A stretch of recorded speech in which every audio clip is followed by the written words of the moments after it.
Hey, what's up everyone, this is Portugal here today, and now I'm finally back to the channel, and today we're going to be talking about a new species of ant, because this is Ant Care Species Guide.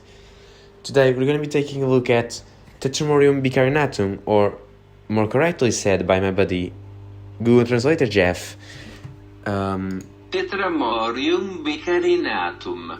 Yeah, hear that? That's the right way to do it. Do it like Jeff, be like Jeff. Jeff's the best. Now, here's the thing.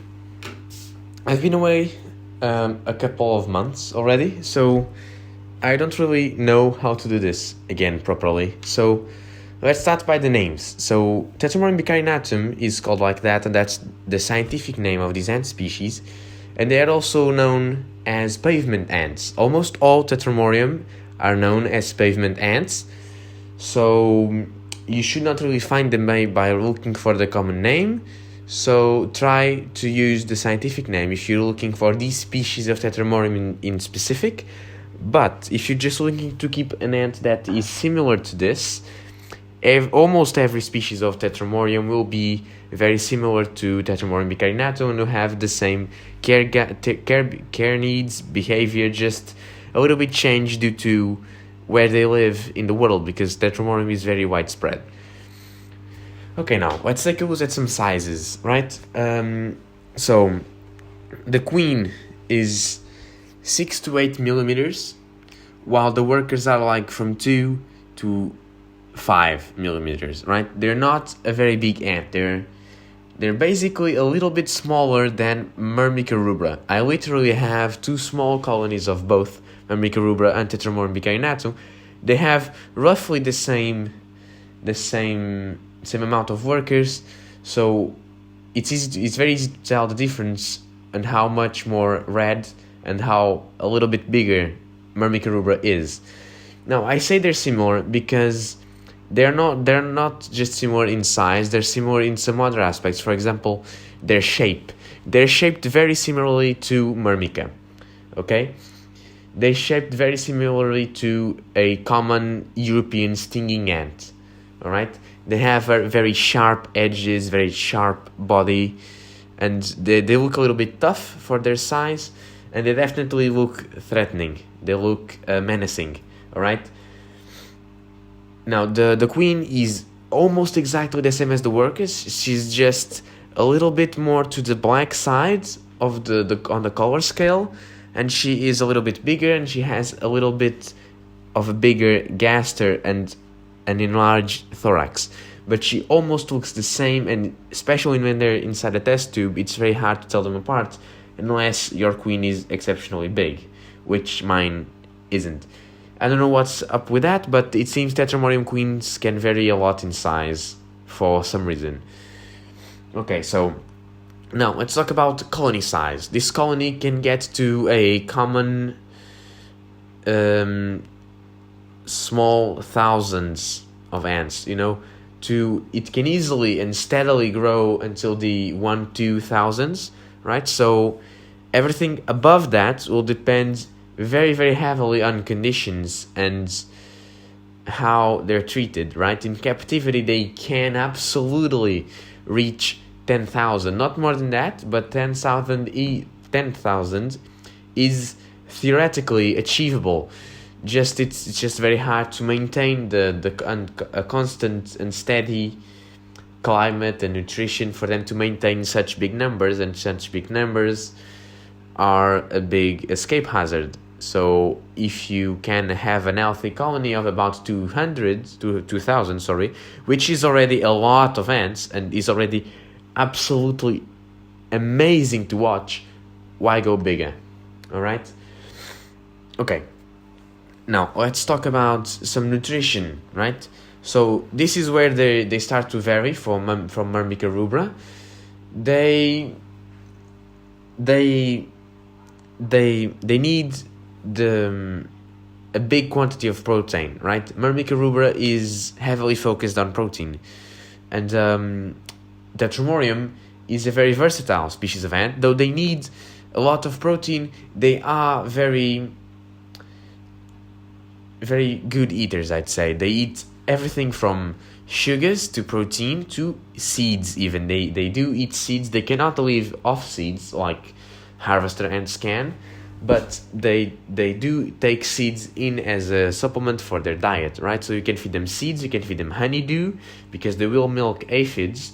You can feed them honey water, sugar honey water. You can feed them anything that's sweet and good for ants in general, and you can feed them any type of protein. You can feed them insects, you can feed them boiled egg, meat, whatever. Just keep in mind the principles of feeding ants in general. Okay. Now, just a little callback about the sizes and queens. Tetramorium bicarinatum tends to be monogenous. Okay. Though there are some records of them being polygynous. Okay, keep that in mind. Now, environment. Where are they from? Well, Tetramorium bicarinatum originates in Asia, in East India, Indonesia, Southeast Asia, basically, almost all the way down to Australia. And they have become invasive in almost every single continent, except for the Arctic, right? So, wherever you can find civilization, they can thrive because they can live inside houses and stay to small sizes and yet thrive off of things they can rob people, right? They can withstand the winter due to heating, and they can after that pick scraps of the kitchen and live off of that. They are very good scavengers, and they can do it anywhere. They can live basically anywhere if they can withstand the climate conditions, which for them should be a temperature of somewhere above 20 and below 28. You can have the arena be a little bit colder, but you should not let the nest get anywhere colder than 20 if you want the species to thrive. Now, when it comes to how much they can withstand for a couple of days some extremes. And when I say some extremes, it's like 18 on the below, 28 on the above, as I've said previously. But what you want to keep to be perfect for them is somewhere between 20 and 24. If you keep them in that range, you should be just fine. Now, I keep mine in the colder side of the ant room because the ant room is heated to a theoretical 26 degrees, and keeping them at the farther side of the wardrobe I'm using, I can keep them at kinda almost 24. I'm not sure the temperature there, but it's certainly and most definitely colder than 26, and absolutely not colder than 20. It's above 20, below 26, so probably in the range, and they're doing fine. Mine are doing fine. Now, humidity is not really a concern with this species, just unless you live in a country where humidity is, in general, in extremis, right? If you have somewhere below 50 all the time, then you have to keep humidity up for them. If you have somewhere above 60 all the time, you have to keep humidity down for them. Now, they can withstand variations, and you should give them a gradient in the nest, but the perfect humidity level for them would be somewhere between 50 and 60. They can withstand getting drier better than they can withstand getting more humid. Okay? So keep that in mind. Give them a gradient and they'll choose for you, and they'll just live happily ever after until they grow old and sadly die out. Okay? So also the queen doesn't live very long. The queen lives to about 10 years, supposedly, which is long for a pet, not too long for an ant queen. Keep that in mind. Now, mating flight and hibernation. When are the dates that this species needs to know? Right, so mating flight occurs somewhere between July and August. Though being a kind of tropical species, mating flights can occur in sporadic events throughout the year if they live in a different place. For example, Tetramorium bicarinatum in America may be flying in a completely different date than Tetramorium bicarinatum from the original site, which is Asia. Now, hibernation, they usually do hibernate for 2 to 3 months. They're set to be hibernating from October to March. Though being a very adaptable species that is semi-tropical but can hibernate, they will be able to hibernate in any other month you choose.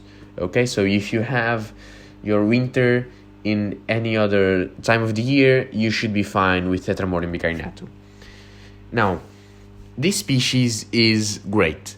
This species is Tetramorium, which in itself makes for an excellent beginner ant species, even though they sting. So, besides this mild stinging that they may inflict on you, Tetramorium is the perfect beginner species. They're not too big to the point that you'll be scared to be around them. They're not too powerful of a stinger to the point that you'll be scared to be around them. They're not too small to the point that you won't be able to see their actions. They're big enough to be well observed by the naked eye, and it's very entertaining to watch them because of that size. They're also very active if kept in the proper conditions. Also, they can eat almost everything they find, so keeping them fed is not a problem. The problem lies in the fact that because they can take in so much variety of foods, they need a varied diet because they used to said diet, right? So you must keep variety in what they eat. Other than that, you should be fine. They do not punish mistakes very harshly. They can in fact take a big beating before they rot away. They are the species that you should have a hard time killing and a good time watching and keeping safe, alright? So go ahead if you want to, and if you can, get yourself one. They can live in almost any type of nest. They can't chew through white tongue, which is basically the most brittle material that you'd make a nest out of. So anything DIY should be fine for them. They're not too small to fit in very small gaps.